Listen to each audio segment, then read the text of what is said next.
विषय हिंदी, काव्य क्रमांक 11, कविता का नाम है निर्माणों के पावन युग में। कवि है अटल बिहारी वाजपेयी। निर्माण का मतलब है विकास, पावन का मतलब है पवित्र।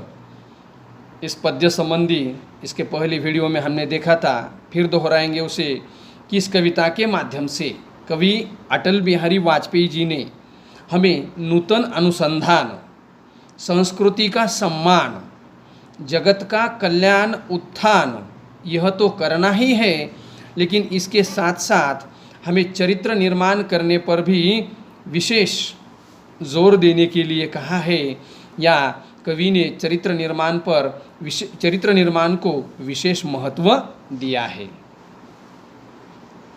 अब काव्य का अर्थ देखेंगे।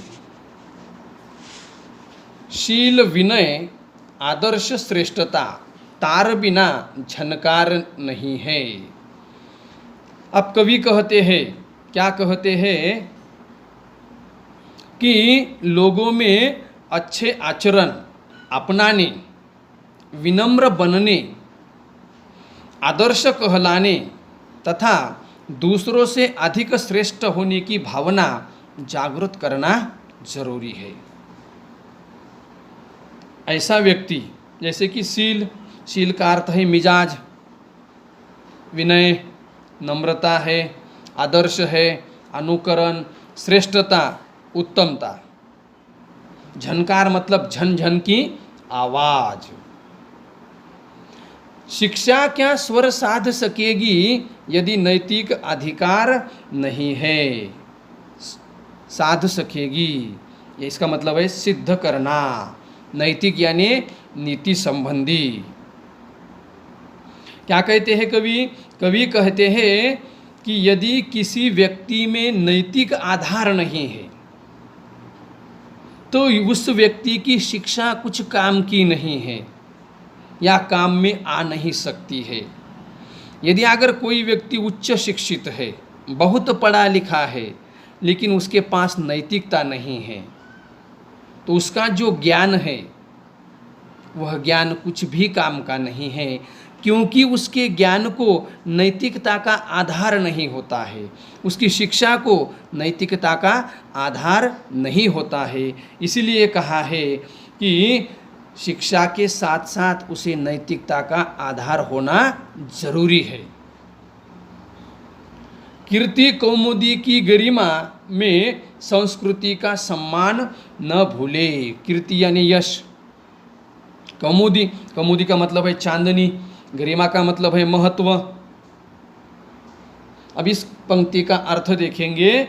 कवि कहते हैं कि हर लोग यदि अगर अपना अपना स्वार्थ सिद्ध करने में लगेंगे तो पृथ्वी की तरफ कौन देखेगा। तो उसी तरह से चांदनी की शोभा की तड़क भड़क में क्या कहा है, हमारा विकास कितना भी चाहे ऊपर स्तर पर हो, हमने बहुत सारे खोज किए हो, अनुसंधान किए हो, लेकिन हम चाहे कितने भी बड़े हो, लेकिन हमें क्या करना है, हमें अपनी संस्कृति का सम्मान नहीं भूलना है। हमें अपनी संस्कृति को नहीं भूलना है, उसका सम्मान करना चाहिए। निर्माणों के पावन युग में हम चरित्र निर्माण न भूले, स्वार्थ साधना की आंधी में वसुधा का कल्याण न भूले। कवि कहते हैं कि यह युग निर्माणों का, विकास का युग है, पवित्र युग है। तो इस युग में हमें विकास के साथ साथ चरित्र निर्माण पर भी ध्यान देना आवश्यक है। हमें चरित्र निर्माण की बात को भूलना नहीं चाहिए। यदि अगर हर कोई व्यक्ति अपनी स्वार्थ की सिद्धता में लगेगा या अपना स्वार्थ ही देखेगा तो पृथ्वी का कल्याण नहीं होगा। तो पृथ्वी के कल्याण को भूलकर हमें चलेगा नहीं, पृथ्वी के कल्याण को अवश्य हमें ध्यान में रखना होगा। आगे की पंक्तियाँ देखते हैं और उसका अर्थ। आविष्कारों की कृतियों में यदि मानव का प्यार नहीं है, आविष्कार का मतलब है कोई खोज, प्रेम का मतलब है स्नेह। आप कवि कहते हैं यदि अगर कोई व्यक्ति, कोई इंसान, कोई मनुष्य बहुत बड़ी खोज करेगा, बहुत बड़ी वस्तु निर्माण करेगा, या नए नए विकास के काम के लिए एक आध मशीन है, एक आध वस्तु है, वो निर्माण करेगा, लेकिन यदि अगर उस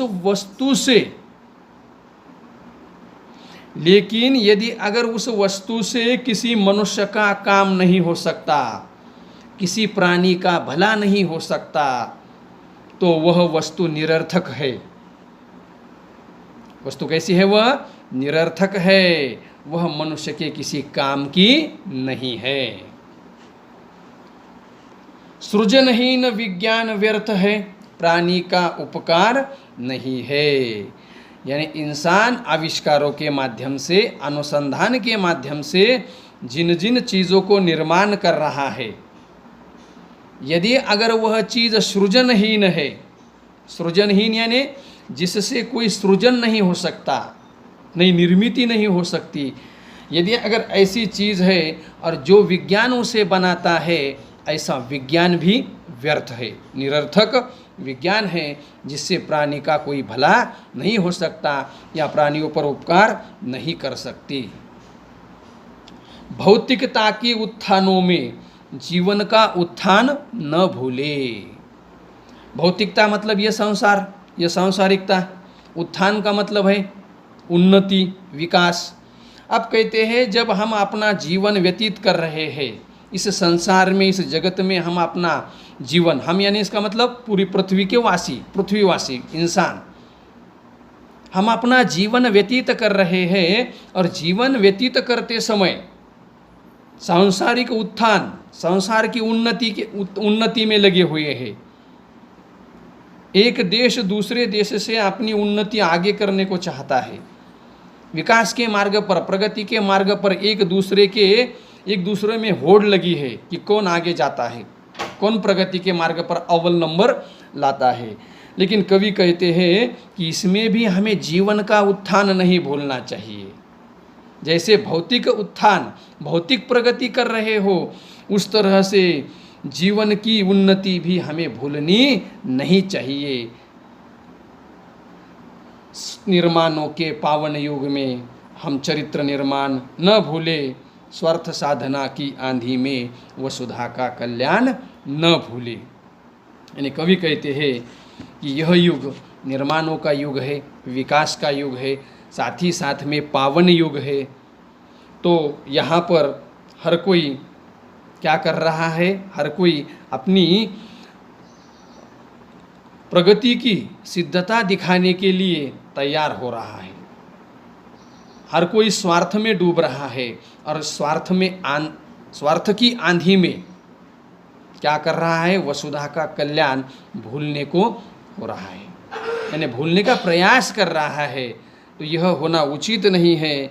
तो हमें वसुधा का कल्याण भूलना नहीं चाहिए, पृथ्वी का कल्याण नहीं भूलना चाहिए। पृथ्वी का कल्याण होगा तो यहाँ पर इंसान यानी मानव रहेगा, पशु रहेंगे, पंछी रहेंगे, जीव रहेंगे, जंतु रहेंगे, या साथ ही साथ में पेड़ पौधे रहेंगे, यानी पूरी यह सजीव सृष्टि जीवित रहेगी। इसीलिए हमें क्या कहा है? पहले ही कहा था कि नूतन अनुसंधान 1, 2 कहा था संस्कृति का सम्मान, नंबर 3 कहा था कि जगत का कल्याण करना है, और नंबर 4 साथ ही साथ में हमें अच्छे चरित्र निर्माण पर भी जोर देना है। इस तरह से यहाँ पर यह कविता समाप्त होती है।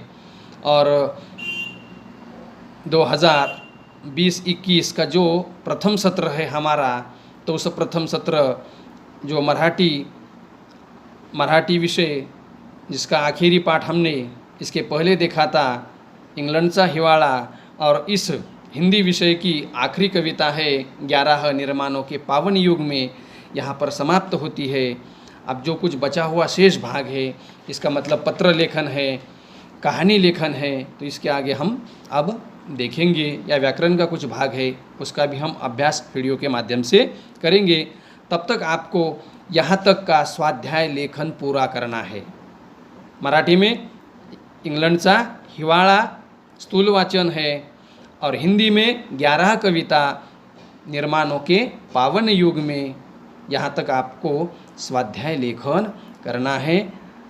और आपकी पढ़ाई या अध्ययन अध्यापन का ये जो भाग है इस डिजिटल वीडियो के माध्यम से या यूट्यूब के माध्यम से वह अपना या व्हाट्सएप के माध्यम से शुरू ही रहेगा।